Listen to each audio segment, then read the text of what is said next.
When the Parkland school shooting in February sparked nationwide demands to end gun violence in schools, the Trump administration created a commission to ensure overall school safety. After 9 months of visiting schools and meeting with survivors, the commission, led by Education Secretary Betsy DeVos, has released its recommendations, noticeably avoiding gun control. Instead, it recommends getting rid of Obama-era guidelines on school discipline meant to prevent minority students from being disciplined more harshly and at higher rates than white students. The Obama guidance from 2014 points to federal data that found black students are 3 times more likely to be suspended or expelled than white students.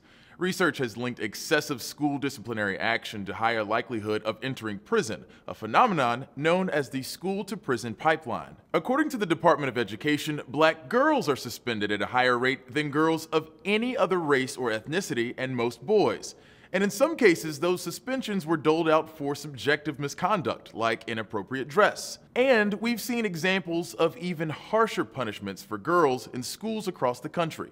The Commission's decision to rescind disciplinary guidelines for minority students, while most of the deadliest school shootings have been committed by white students, has angered advocates on 2 fronts: civil rights and gun control. Senator Patty Murray, the Democrat on the Senate committee overseeing education, said, despite overwhelming evidence and basic common sense, Secretary DeVos is trying to make the case that it's not weapons of war in schools that make students unsafe, but rather the true danger is schools' attempts to fight racism and inappropriate discipline. But the Commission's report says the 2014 guidance undercut the ability of local officials to address the impact of disciplinary matters on school safety.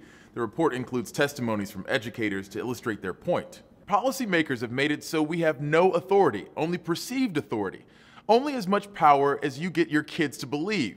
Once the kid finds out he can say F you, flip over a table, and he won't get suspended, that's that. The Commission's lone recommendation related to guns was for states to pass extreme risk protection orders, which would temporarily restrict access to firearms for people who might pose harm to themselves or others.